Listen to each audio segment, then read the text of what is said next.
My dream was simple. An eco-friendly sensory garden where every child, especially our CWSN learners, can touch, smell, hear and feel nature safely.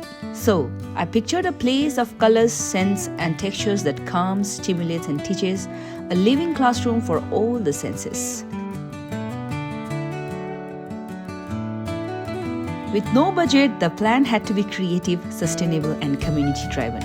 So we decided to use the local materials, recycled items, native plants and sensory features so the garden would be gentle on the earth and on our purse. And yes, this could not have happened alone. I am deeply thankful to Principal Sir for believing in this idea and giving me the opportunity and his full support. My heartfelt thanks to Sir Lakshman Chhetri, Sir Aitaman and Sir Binod Limbu for rolling up their sleeves and guiding the work. A special thanks to the senior students of Class 11 Science and Class 12 Science, members of our Eco Club, whose energy and love made this possible. We started with a zero money and a lot of heart. Never staff and the students donated seeds, pot and old tires. We reused scraps, wood and bottles. Each small contributions became part of this garden. This shows that when a community cares, money is not the limit. Our commitment is.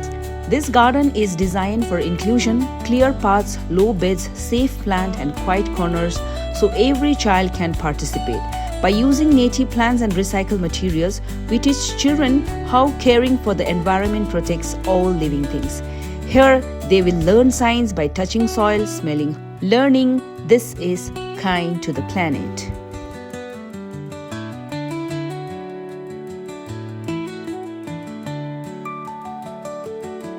And on this Children's Day, we are very happy to open our small eco-friendly sensory garden for our CWSN children.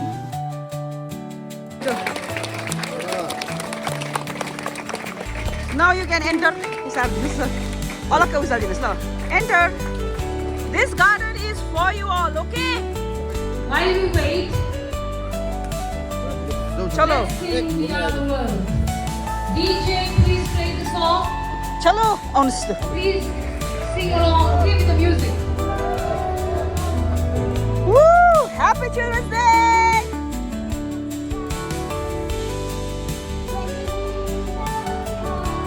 ये तुम लोगों के लिए है garden, ठीक है? मन पड़्यो? यो seat photo खिच्नु पर्छ यहाँ जानुस्